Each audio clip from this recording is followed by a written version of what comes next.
What's the best team environment you've ever worked on? I mean, maybe it was when you were younger, maybe it was one of your first real jobs, maybe it's now. But one of the things I know that's true is if you're in a great team environment, it is because there's high morale. High morale means that people want to be in that work environment. They feel good. They feel sort of lifted up about it, and they're enthusiastic and optimistic about being in the work environment and about what's in the future. And I want to point out that you're probably in a place of influence of some kind on the team, wherever you work, whatever it is that you do. You're probably an influencer.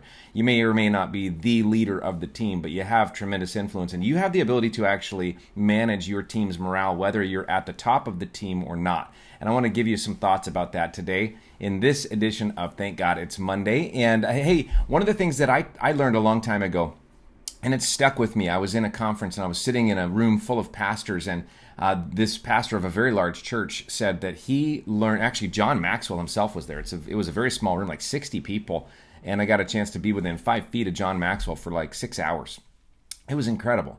One of the things that Ray Johnston, the other pastor there, said was, he said, I learned there are two pedals in a church, and I learned that I was only always using one.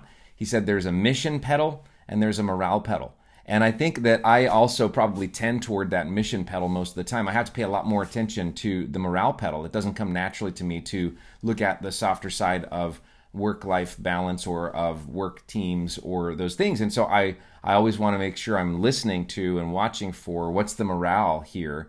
And there are signs and signals that you can see. You know, if somebody's walking with their head down, why? If somebody's talking negatively, why? If somebody's not really performing in their job, why? And a lot of times it doesn't go back to the productivity tools. It doesn't go back to, all the goals and all that stuff. It might just go back to morale. So I want to talk about what it is that we can do to manage morale in our teams, to really boost it so that we can be positive influences in our workplaces, but also so we can enjoy it ourselves. Here's a few thoughts about what creates great morale on a team. One, trust and psychological safety. Just that sense that I'm in a safe place. I mean, I'm around people that I trust, and I don't think they're going to take advantage of me. And so it's kind of creating that tone of you're not condemning people. We're not allowing that kind of negativity to float around our workspace. If you're the team leader, for sure, you can definitely manage that and not only set the tone yourself, but enforce that this is a place of trust and psychological safety. Very important. Clear purpose and goals. I mean, mission does matter. And even though I just said, we got two pedals, I think the morale pedal often depends on the mission pedal in the sense that if we don't have clear purpose and goals, there's nothing you can do to create long-term morale without clear purpose and goals, without a real clear, transcendent, compelling mission. And it means that we go back and we make sure that's reinforced and repeated all the time, that the mission is clear, that it's widely adopted, that we all understand why it matters. I think it's so important for people to understand what's the line of sight, or what's the thing that I do that actually contributes to the mission. In the church world, we often talk about a chain, like a link of chains, and that you're a link in the chain. And sometimes we can tell stories about how, hey, that person that you greeted at the front door at church, did you know that they continued on in their journey? They connected at our church. They took some next steps. They got in community. Did you know that when you greeted them, you set the tone for their experience, and they decided that they wanted to keep going because the way you welcomed them in the very first place? When somebody hears something like that, they're like, wow, my role matters. That boosts morale. So a lot of these things go back to that clear purpose and goals. Recognition and appreciation, so important. And again, I sort of need to set prompts for these things, like, for instance, for people's special days, or just to stop and remember that we did something. A lot of times I've been guilty of not celebrating the wins because for me, I'm wired as a futurist. And so I think about the next mountain that we're going to climb. And for me, I take for granted that everybody knows how awesome it was that we hit this last mountain, but let's get moving to the next one. And so I've had to really learn to slow that down and to think about what are people needing to feel right now, to what do I need to feel right now to go, we did something together. And it's becoming a little bit more natural, but I still got to work on that really hard. But that's so important, recognition and appreciation. Opportunities for growth and development. This is really good. Like if somebody doesn't know that they can keep growing in the system, that they can keep growing and maybe up the ladder, so to speak, or to have new opportunities to become more. I think a lot of this really goes back to the idea that as leaders, we're not here to serve ourselves. We're here to serve the people that we work with, and to maybe not even look at them as employees, but to look at them as partners. And in a sense, I work for you. I want to help you to achieve your dream, to achieve your goals. And I think that if I commit to that, you're going to be so much more motivated to do the work and to innovate even in the way we do things, to bring the most value you possibly can, because you know that you have an advocate who's going to help you to keep moving toward your goals. And that really, the rubber meets the road. Like, the proof is in the pudding when we allow someone to shift into a different place in the organization that better fits them. And then we take the work on. If you're the manager, you take the work on of backfilling the roles that they're needing to leave behind, but it's better for them. And so I think when we can go, I'm going to do what's best for you first.